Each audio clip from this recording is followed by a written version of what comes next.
ছাত্র অধিকার পরিষদ কারণ দেখানো পথে হাঁটে না।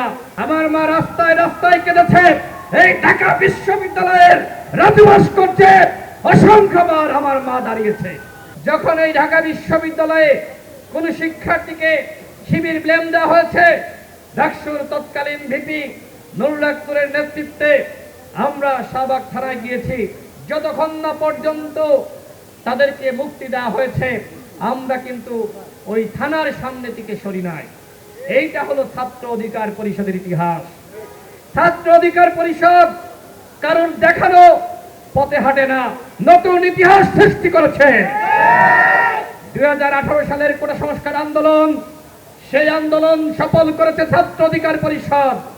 ওই সময় যদি আমরা আপোষ করতাম, আমাদেরকে ডিজিএফআই তিনি অফার দিয়েছিলেন, ডিজিএফআই পক্ষ থেকে হাসিনা পাঠিয়েছিল, হোটেল রেডিসন ব্লুতে আমাদেরকে নিয়ে গিয়েছিল নুরুল আকবর, আমি, হাসান আল মামুন এবং ফারুক হাসানকে। আমাদেরকে বলা হয়েছিল সুখে থাকবা, চাকরি বাকরি গাড়ি বাড়ি কি চাই বলো, হাসিনা আমাকে পাঠিয়েছে, শুধুমাত্র আন্দোলন করা যাবে না। RICL TMX, যুগের পর যুগ স্থাপনা থাকে মজবুত। আমরা ওই ডিজিএফআই কর্নেলকে বলেছিলাম, শিক্ষার্থীরা আমাদের উপর বিশ্বাস রেখেছে, আস্থা রেখেছে, আমরা শিক্ষার্থীদের সাথে বেইমানি করতে পারবো না। যদি মনে হয় যে আন্দোলন আপনারা থামাবেন, সেক্ষেত্রে আমাদের এই দাবি মেনে নেওয়ার মাধ্যমে আন্দোলন থামাতে পারবেন। এছাড়া জেলে নিয়ে হত্যা করে আমাদেরকে কোনোভাবেই থামাতে পারবেন না। জেলে গিয়েছিলাম না আমি 2018 সালের কোটা সংস্কার আন্দোলনের সময়, টানা 15 দিন রিমান্ডের নির্যাতনের শিকার হয়েছি।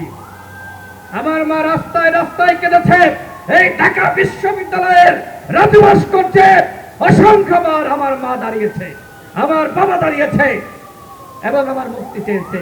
ঢাকা বিশ্ববিদ্যালয়ের হাজার হাজার শিক্ষার্থী যারা আমাদের সাথে ওই সময় আন্দোলন ছিল, যখন আমার মা রাজু ভাস্কর্যে দাঁড়িয়ে আমার জন্য চিৎকার করেছে, আমার মুক্তির দাবি করেছে, তখন কিন্তু সেই শিক্ষার্থীরা আবার আমার মায়ের পাশে এসে দাঁড়ায়নি।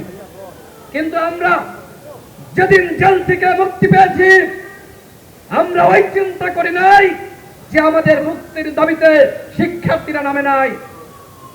আমরা ওই চিন্তা না করে আমরা ওই কেরানীগঞ্জ কারাগার থেকে সাথে সাথে ঢাকা বিশ্ববিদ্যালয়ে ফিরে এসেছি। এরপরে আরো 2 মাস আন্দোলন করতে হয়েছে, প্রজ্ঞাপন আদায় করে ফেলেছে। ওটা আন্দোলন সফল হলো। এরপরে 19 সালের ডাকসু নির্বাচন, সেই নির্বাচনে ভিপি জিএস সহ আমরা 11টি পদে পাস করেছিলাম। সে সময় আমাদের সাথে অনেকে নির্বাচন করতে রাজি হয়নি, ভয় পেয়েছে। যারা এসেছিল তাদের নিয়ে ছাত্রলীগের বিরুদ্ধে লড়াই করেছিলাম এবং সেই লড়াইয়ে আমরা জিতেছি।